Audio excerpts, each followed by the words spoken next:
हमारे देश में कोरोना महामारी चल रही है और कोरोना की वजह से देश में बिजनेस, व्यापार, व्यवसाय, उद्योग धंधे काफ़ी ठप हो चुके हैं। लोगों के काम धंधे बिल्कुल चल नहीं रहे हैं, मगर धीरे धीरे व्यापार चलने की संभावना है।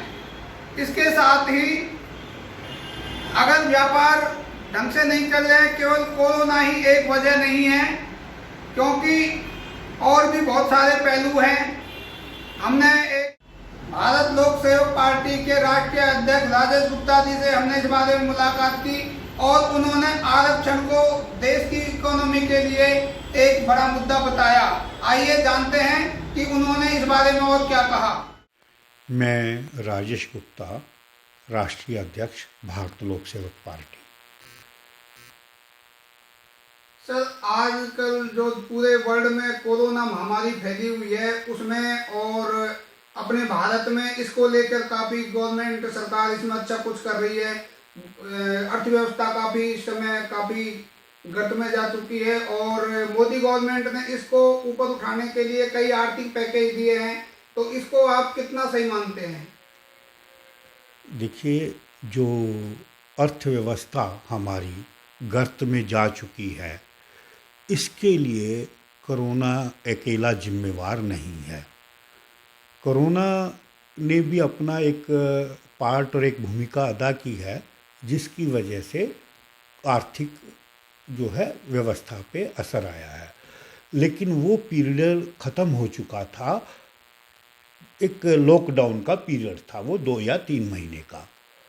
इसके बाद सरकार ने अनलॉक का पीरियड चालू कर दिया है और सारी जो चीज़ें हैं वो खोल दी गई हैं दोबारा से।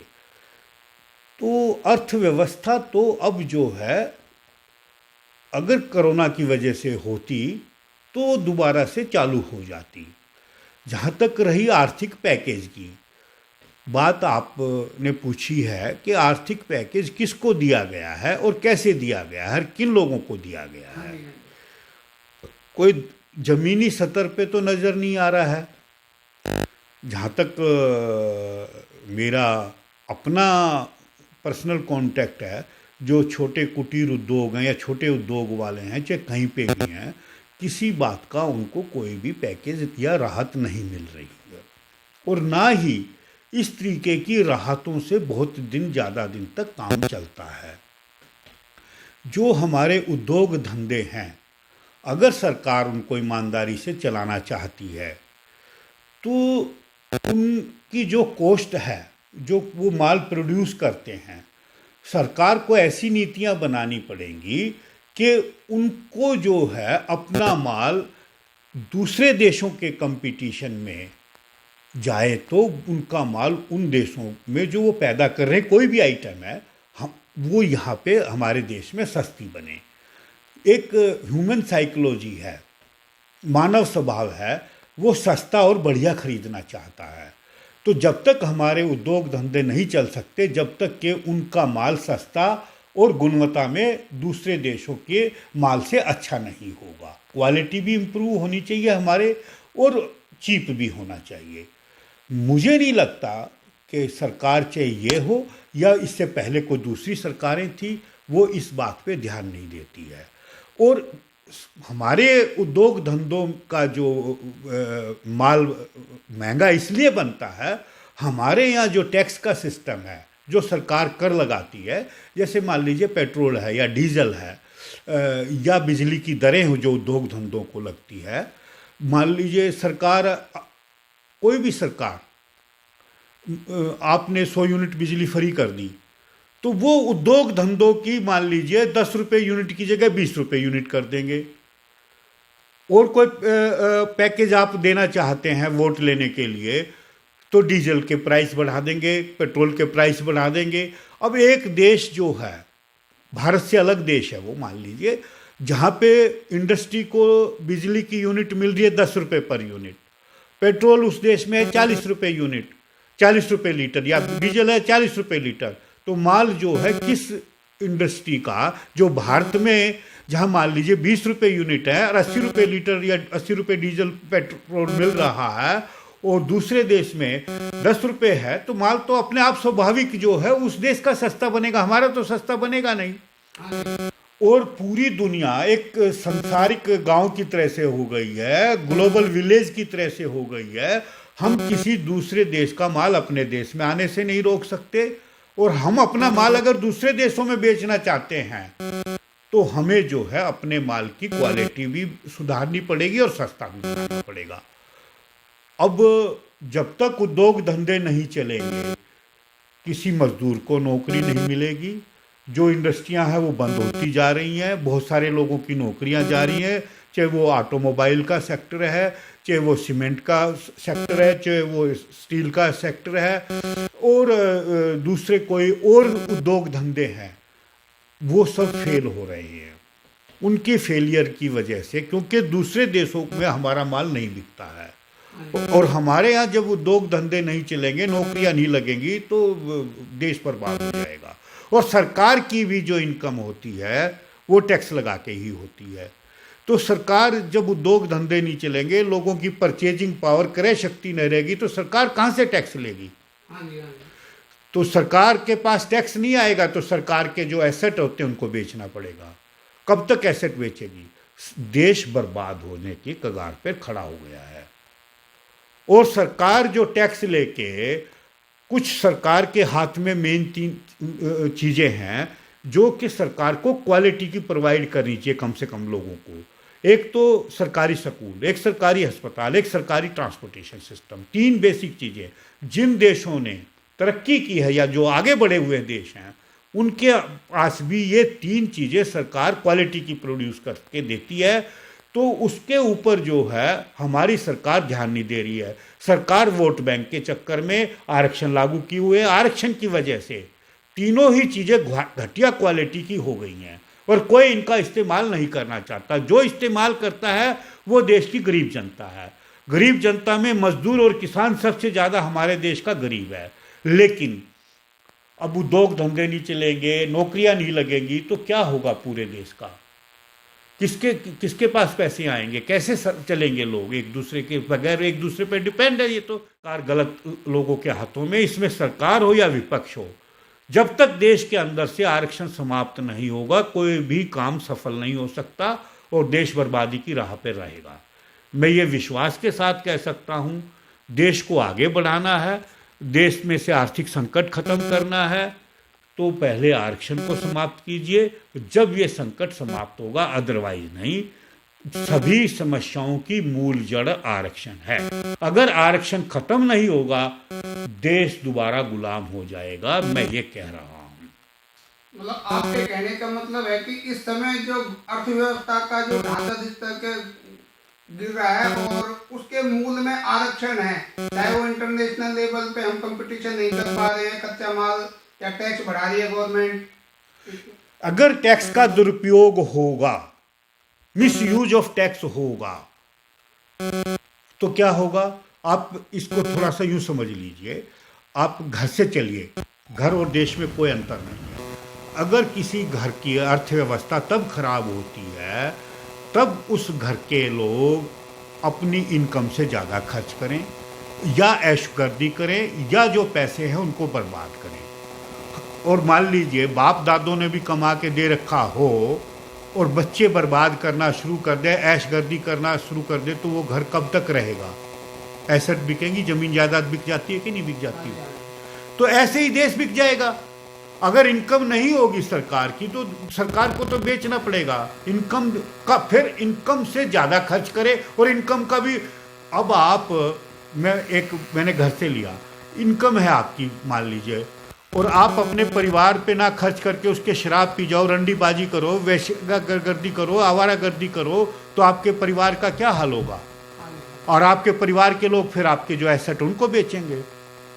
आप अपने इनकम को सही ढंग से अपने परिवार पे खर्च नहीं करोगे तो आपका परिवार चलेगा कैसे? बर्बाद हो जाएगा परिवार। तो यही देश और परिवार में और घर में अंतर क्या है? देश की बागडोर ऐसे लोगों के हाथ में आ चुकी है जो इन बातों को नहीं समझते हैं। तो इसके लिए जो हमारी सरकार है उसको इस समय त्वरित क्या कदम उठाने चाहिए? इस समय अगर सरकार ईमानदारी से उद्योग धंधों को बढ़ाना चाहती है तो उनकी कॉस्ट कम करनी पड़ेगी। पैकेज से नहीं होगा काम। वो जो माल प्रोड्यूस करें, वो ऐसा माल पैदा करें जिसकी मार्केट के अंदर, बाजार के अंदर कम से कम कीमत हो। और सरकार जो है न केवल तब तक अगर मान लीजिए उनका माल बिकना शुरू हो जाएगा तो मजदूर को नौकरी मिलेगी, और मजदूर को नौकरी मिलेगी तो वो मजदूर सामान खरीदेगा। दूसरा भी, मान लीजिए आप ऑटो इंडस्ट्री में लग गए मजदूर, आप वहाँ एम्प्लॉय लग गए, तो आप जब एम्प्लॉय लग गए तो आपके पास जो पैसे आएंगे उससे आप कपड़े भी खरीदेंगे, दूसरी और सामान घर का भी खरीदेंगे, फर्नीचर भी खरीदेंगे, और आप व्हीकल भी खरीदेंगे, डीजल और पेट्रोल भी यूज करेंगे। जब आपके पास पैसे ही नहीं होंगे तो आप खरीदोगे क्या? या आप दूसरे देश में जाके नौकरी करोगे, तो फिर दूसरे देश में जाके नौकरी करोगे तो दूसरे देश का ही माल खरीदोगे वहां पे भी जाके। हो यही रहा है हमारे देश में। तो सरकार इन बातों पे ध्यान नहीं दे रही है। सरकार तो ये जब चुनाव आता है उससे पहले कोई मुफ्तखोरी की बात कर देगी, राशन मुफ्त दे देंगे। अरे भाई, आप राशन, मैं ये नहीं कहता कि अभी ज़रूरत हो तो दीजिए अभी आप, पर उससे पहले फ्री एजुकेशन कीजिए, बढ़िया क्वालिटी की फ्री आप चिकित्सा व्यवस्था कीजिए, अच्छा ट्रांसपोर्टेशन सिस्टम दीजिए आप उनको, और उसके साथ साथ मजदूर की मजदूरी बढ़ाने का प्रयास कीजिए ना। उसको फ्री क्यों देते हैं आप? मजदूर तब तक मजदूरी नहीं बढ़ सकती, तब तक इंडस्ट्री नहीं चलेगी। अब आप हमारे यहाँ जो किसान की हालत है, बहुत सारा जो किसान खाद्यान्न भी प्रोड्यूस करते हैं दूसरे देशों में, खाद्यान्न हमारे देश से, मैं मान लीजिए गेहूं की बात करता हूँ, ऑस्ट्रेलिया एक देश है, उसका गेहूं हमारे देश में, मान लीजिए हमारा जो गेहूं है वो 1500 रुपये क्विंटल है, उसका गेहूं 400 रुपये क्विंटल आके बाजार में बिकता है इंटरनेशनल मार्केट में, तो किसका, और हमसे बढ़िया क्वालिटी का बना देता है, तो किसका बिकेगा? हमारा तो बिकेगा नहीं फिर जो है। तो यही हालत है, किसान का माल भी नहीं बिक रहा है। सेब मान लीजिए किसान प्रोड्यूस करता है, ऑस्ट्रेलिया के सेब मान लो 50 रुपये किलो बाजार में, हमारी 200 रुपये किलो है, तो किसकी बिकेगी? ऐसे में ये एक छोटा सा एग्जाम्पल है। ऐसे फिर हमारा तो बर्बाद हो रहा है ना सब कुछ। उसका काम कैसे चलेगा? उसको, या उसकी जो कॉस्ट वो डाल रहा है, मान लीजिए प्रोड्यूस करने में, व्हीट प्रोड्यूस करने में, या कोई दूसरी और आइटम जो बनाता है, सेब पैदा करता है, अगर जो उसके घर की जो कॉस्ट पड़ रही है सेब बनाने, पैदा करने में, अगर मान लीजिए वो 60 रुपये किलो है और वो बाजार में 50 रुपये किलो बिकेगी, तो कैसे बेचेगा? फिर कैसे अपने घर का खर्चा चलाएगा जब तक के 100-150 रुपये किलो वो नहीं बिकेगी? तो ये उदाहरण है ये। तो इसीलिए हमारे किसान को आत्महत्या करने पे मजबूर होना पड़ रहा है। क्या है, वो जो पैदा करता है उसकी कीमत उसको इतनी ज़्यादा नहीं मिलती। जो सामान यूज करता है अपने डेली यूज के लिए, जो प्रयोग लाने आती है, कोई भी आइटम है, वो दिन पे दिन महंगी होती जा रही सरकार की टैक्स की वजह से, और वो जो माल पैदा करता है उसकी कीमत बढ़ती नहीं उतनी, तो वो तो आत्महत्या करने पे मजबूर हो जाएगा। सही बात है। तो जब तक सरकार वेस्टफुल एक्सपेंडिचर, जहां जरूरत नहीं है पैसे की, टैक्स के पैसे का दुरुपयोग करेगी कोई भी सरकार, चाहे ये सरकार है या इससे पिछली सरकार थी, वो सिर्फ वोट बैंक के चक्कर में लगे हुए हैं, देश के बारे में नहीं सोच रहे। आज जो सत्ता पक्ष है या जो कल सत्ता पक्ष था आज विपक्ष में बैठा है, उनसे ये पूछिए कि भी आप आरक्षण क्यों चाहते हैं? आरक्षण से देश का क्या लाभ है? और क्या आप आरक्षण के डॉक्टर से अपना इलाज कराएंगे? क्या आरक्षण के अध्यापक से अपना बच्चे को पढ़ाएंगे? तो जो इलाज करवा रहे हैं सरकारी अस्पतालों में, सरकारी स्कूलों में, वो गरीब जनता का ही शोषण आरक्षण से हो रहा है। और उसमें सबसे ज़्यादा गरीबी जो है हमारे देश में, आज मजदूर और किसान सबसे ज़्यादा गरीब हो गया है और उन्हीं का शोषण हो रहा है। मेरी तो समझ से बाहर है। देश बर्बाद करने पे लगे हुए सब के सब नेता मिल के, खुद लूट खा रहे हैं, वेस्टफुल एक्सपेंडिचर कर रहे हैं, कोई ध्यान नहीं दे रहे। कब तक देश बचेगा? कब तक आप एसेट बेचते रहोगे? टैक्स तो मिलने से रहा, उद्योग धंधे चलने से रहे।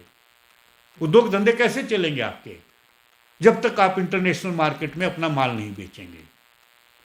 आप, ऐसा नहीं है कि सारी दुनिया के माल को बंद कर देंगे। चाइना का बंद कर दिया, पाकिस्तान का बंद कर दिया, किस किस का बंद कर दोगे आप? फिर आपकी बाजार में आप भी नहीं कुछ ले बेच पाओगे, ले पाओगे, खरीद पाओगे। नहीं हो सकती ये सब चीज़ें जब तक कि हम इन चीज़ों पे नहीं ध्यान देंगे। जो बेसिक 3-4 चीज़ें बताई हैं उस पे सरकार को ध्यान देना पड़ेगा, तब तक ये देश नहीं बच पाएगा।